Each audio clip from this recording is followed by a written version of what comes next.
나왔습니다. 이예린 기자입니다. 이란에 머물던 우리 교민을 태운 버스가 테헤란을 출발한 건 현지 시간 어제 새벽 5시. 교민과 현지 공관원 20여 명이 투르크메니스탄 국경으로 향했습니다.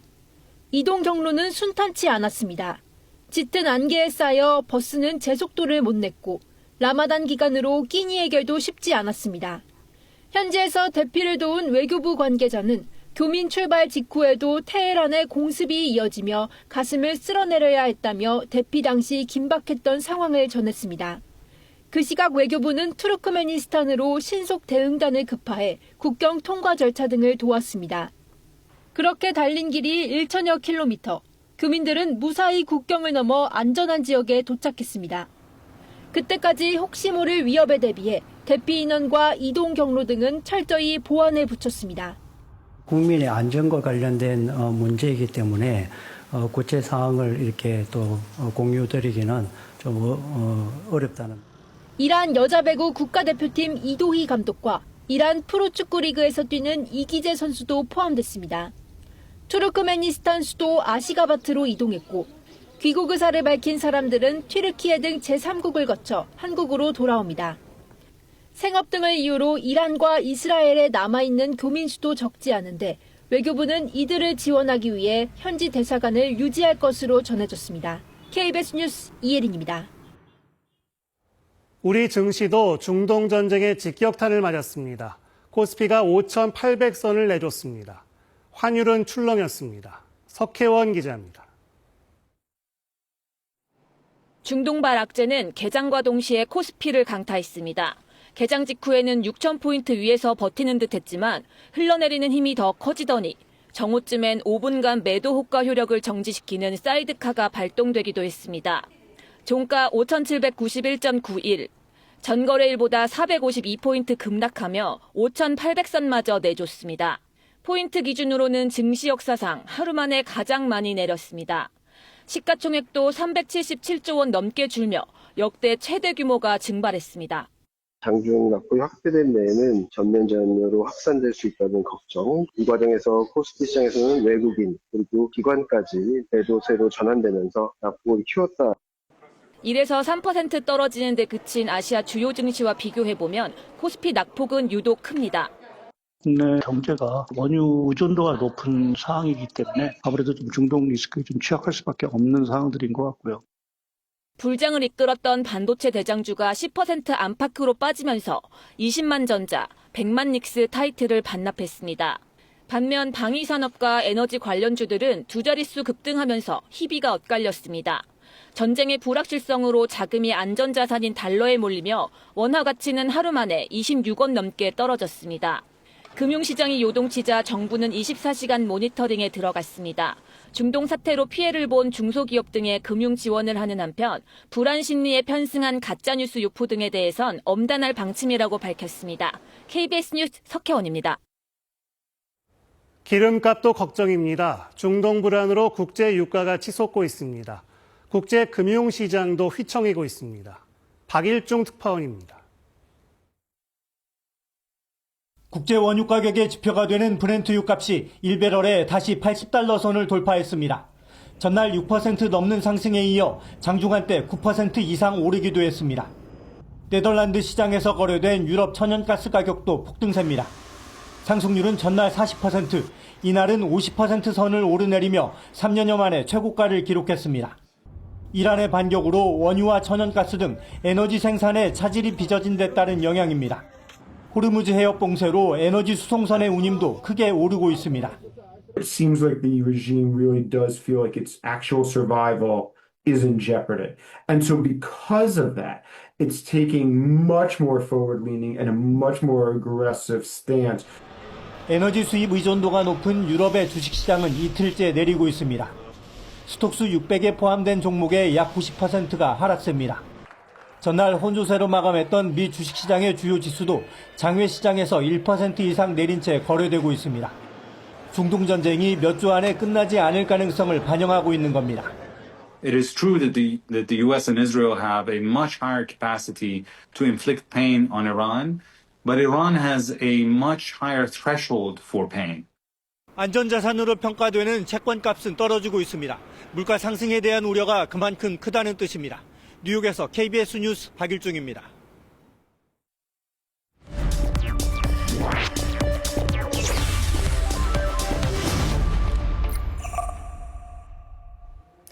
지구촌 이슈를 깊이 있게 풀어내보는 시간 W 언박싱입니다.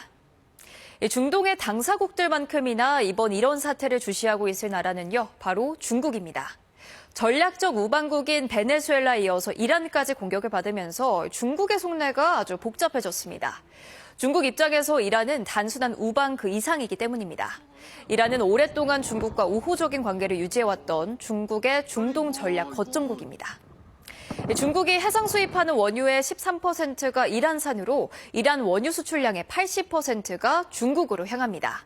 저렴하게 수입한 이란산 원유는 중국의 제조업 원가를 낮추는데 그 핵심이 됩니다. 중국으로선 안정적이고 저렴한 석유 공급원을 하나 더 잃게 된 위기인데다 호르무즈 해협 봉쇄가 만약 길어진다면 경제적인 타격도 불가피합니다. 그간 중국은요, 이란의 든든한 뒷배를 자초해왔습니다. 상하이 협력기구와 신흥국 경제블록인 브릭스에 이란을 합류시키면서 미국의 패권에 맞설 수 있는 우군으로 키워왔고요.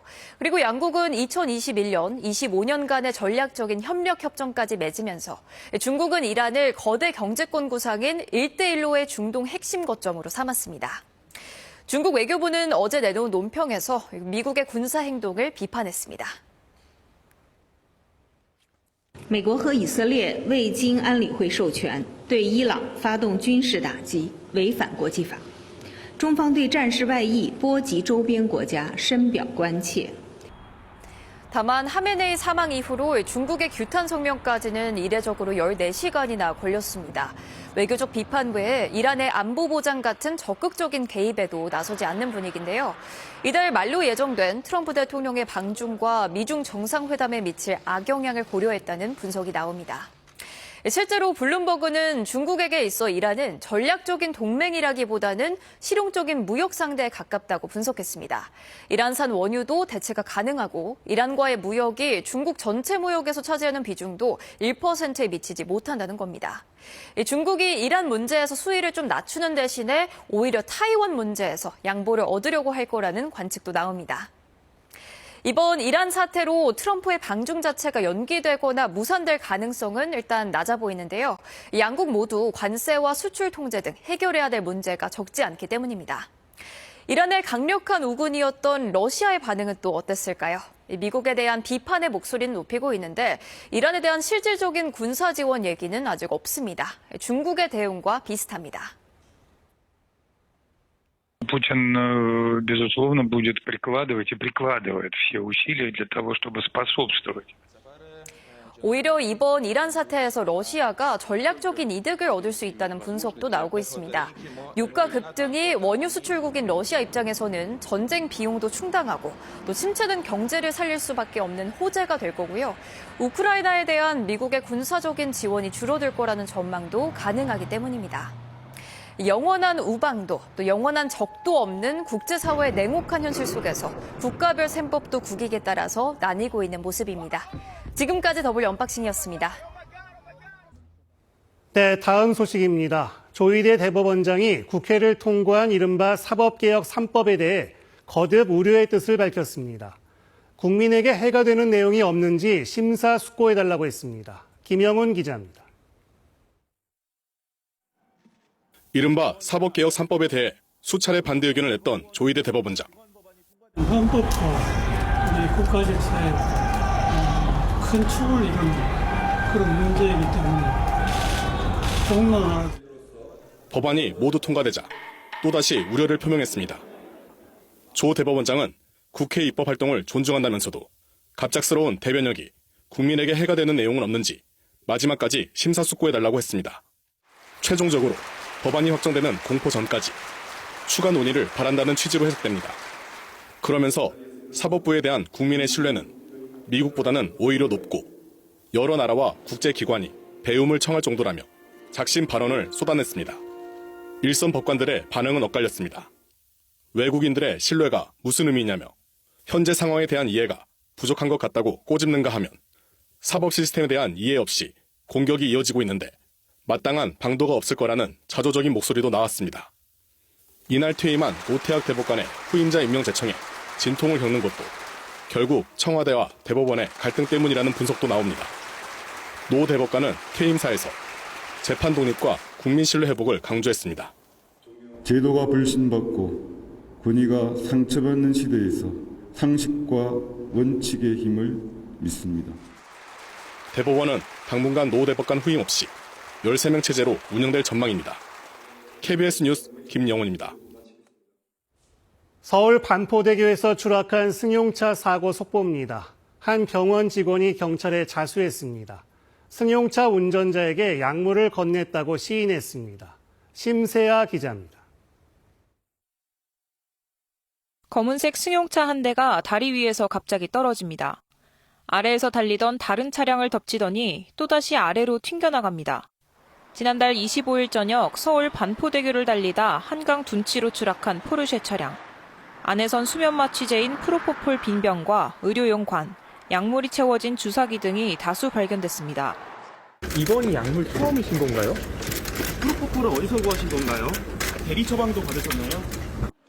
약물 운전을 시인하고 구속된 포르쉐 운전자 30대 여성 A씨. 병원 마케팅 대행업체를 운영하는 SNS 인플루언서로 대량의 프로포폴 출처에도 관심이 쏠렸습니다. 그런데 이 약물을 제공했다며 30대 여성 B씨가 어제 저녁 경찰에 자수했습니다. B씨는 A씨와 마케팅 대행업체 업무상 관계를 맺어온 병원의 직원인 것으로 전해졌습니다. 프로포폴은 의료인 또는 의료기관만 관리할 수 있고 외부 반출이 금지돼 있습니다. 경찰은 약물 입수 경로를 파악하기 위해 프로포폴 일련 번호를 추적하는 한편 해당 병원에 대한 조사도 검토하고 있습니다. 추락 사고로 포르쉐와 충돌했던 40대 운전자도 부상을 입고 병원으로 옮겨졌습니다. 이와 관련해 경찰은 당시 운전자 A씨가 약물로 정상적 운전이 불가능했다고 보고 위험운전 치상 혐의로 추가 입건했습니다. KBS 뉴스 심세아입니다. AI, 인공지능이 내 일자리를 빼앗을지도 모른다. 이런 걱정은 차츰 현실이 되고 있습니다. 성우들의 경우 문제가 상당히 심각합니다. 내 목소리가 무한 복제돼 되레 내 일자리를 빼앗는 그런 역설적 상황에 직면해 있습니다. 방준원 기자가 취재했습니다. 하이 빅스비, 마포구 상암동의 날씨를 알려줘. 화창하며 기온은 1도입니다. 이 목소리의 주인공 방우호 씨, 22년 차 성우입니다. 방 씨가 인공지능용 목소리를 처음 녹음한 건 2015년. 그 이후 일감은 빠르게 줄었다고 합니다. 제가 봤을 때는 한 80% 이상 줄은 것 같아요. 요즘은 부업이 본업이 되고 있습니다. 라디오 진행, 성우 지망생 수업으로 생계를 해결하고 있습니다. 일터였던 녹음실, 이미 절반은 문을 닫았습니다. AI를 활용해서 굉장히 적은 금액으로 이제 많은 광고들을 만들어내고 있는 실정입니다. 눈치가 빠른 어린이들은 이래서 무섭다니까. 눈치가 빠른 어린이들은 정말 무섭다니까. 어느 쪽이 사람인지 구별이 쉽지 않습니다. 이 정도 복제에 얼마나 걸릴까요? 20분에서 30분 정도 캐릭터 음성을 녹음을 합니다. 20-30분짜리 파일을 학습해서 모든 문장을 구사할 정도로 나온다는 건가요? 제가 알기로는 그렇습니다. 2027년 성우 직무의 78.7%가 AI로 대체될 거란 관측도 있습니다. 기술도 기술이지만 계약 관행도 문제입니다. 매절 계약, 목소리를 한 번 녹음하면 기업이 무제한 사용하는 계약인데 많은 성우 계약이 이런 식입니다. 목소리 권리를 보호하는 조항이 필요하지만 현장에서 관행을 바꾸긴 어렵습니다.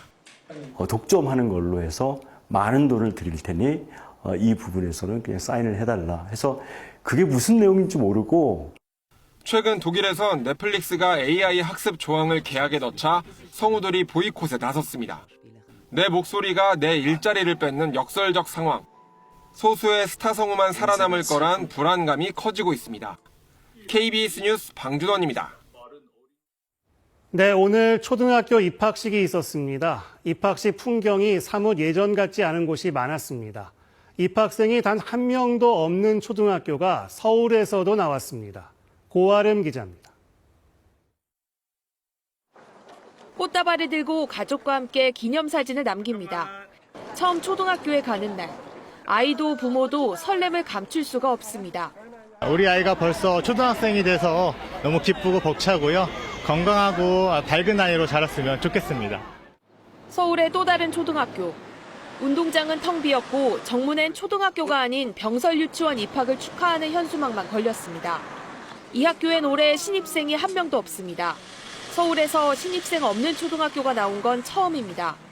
대규모 아파트 단지가 주변에 있지만 저출생 여파 등으로 동네에서 아이 찾아보기가 어려워진 지 오래입니다. 저희는 어린이 음료도 많이 나갔었거든요. 그런 것도 뭐 이제는 거진 반품시킬 정도로 거진 안 나가고 뭐 문구점은 없어진 지 뭐 한창 됐고. 올해 전국 초등학교 입학생 수는 29만 8천여 명. 저출생 여파로 처음 30만 명 아래로 떨어졌습니다. 신입생 없는 학교도 5년 만에 70%나 증가했습니다. 서울의 경우 전교생이 240명 이하인 작은 학교가 2015년 25곳에서 지난해 85곳까지 늘었습니다. 학생 수가 적으면은 아무래도 뭐 교육관계 쌓는데도 조금 문제가 있을 수 있고 좀 걱정이 되잖아요. 그러니까 여럿이 같이 어울리고 해야지 뭔가 더 배우고. 학교 통합이 대안으로 거론되지만 등하교 문제 등 걸림돌이 많아 교육당국의 고민이 깊어지고 있습니다. KBS 뉴스 고아름입니다. 네, 강원도에 요 며칠간 많은 눈이 내렸습니다. 춘 3월에 다시 은빛 왕국이 됐습니다. 당분간은 산불 걱정을 조금이나마 덜게 됐습니다. 현장을 조현주 기자가 취재했습니다. 백두대간 대관령 일대가 온통 하얀 눈으로 뒤덮였습니다. 푸른 침엽수는 순백의 옷으로 갈아입었고 앙상했던 나뭇가지마다 눈꽃이 피었습니다. 등산객들은 봄의 문턱에서 만난 뜻밖의 설경에 눈을 떼지 못합니다. 더 이상 이보다 좋을 순 없다. 이런 걸 느끼고 있어요. 3월에 이런 눈을 어디서 볼 수 있어요. 정말 너무 좋아요. 쌓인 눈에 걸을 때마다 발이 푹푹 빠지지만 마냥 즐겁기만 합니다. 3월에 때 아닌 폭설이 쏟아지면서 마치 시간을 되돌린 듯 계절은 다시 한겨울로 돌아갔습니다. 아이뿐만 아니라 어른들도 모처럼 동심으로 돌아가 낭만을 만끽합니다. 그래서 아기한테 눈꽃을 다 보여주려고 왔는데 그 기대한 거 이상으로 눈이 많이 내려서 너무너무 행복하고. 사흘간 강원 산지를 중심으로 최고 60cm 넘는 많은 눈이 쌓였습니다. 최근 건조한 날씨 속에 산불이 잇따랐던 강원 지역은 건조특보가 모두 해제됐고 당분간 산불 걱정도 덜게 됐습니다. 많이 안심되죠. 여기 왔기 때문에 이제 건조함도 좀 많이 좀 해결되고 하니까 좋은 거죠. 다만 기상청은 이번 눈이 습하고 무거운 이른바 습설이어서 비닐하우스와 축사 등 시설물 붕괴 피해가 우려된다며 각별한 주의를 당부했습니다. KBS 뉴스 조윤주입니다. 소방청 상황실입니다. 승용차 역주행 사고로 3명이 크게 다쳤습니다. 이 소식부터 전해드립니다.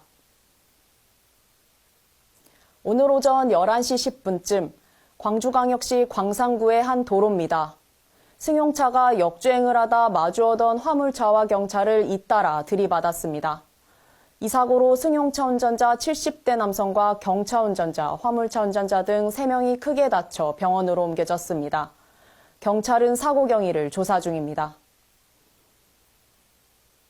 오늘 새벽 6시 50분쯤 전북 완주군의 한 단독주택에서 불이 났습니다. 소방당국은 인력 40여 명을 투입해 30분 만에 불을 껐습니다. 이 불로 주택이 모두 탔습니다. 다친 사람은 없습니다. 정확한 화재 원인은 조사 중입니다. 오늘 아침 7시쯤 인천시 연수구의 한 도로입니다. 주행 중이던 차량에 불이 났습니다. 불은 차량을 태우고 10여 분 만에 꺼졌습니다. 운전자는 차량 연기를 보고 대피해 다친 사람은 없습니다.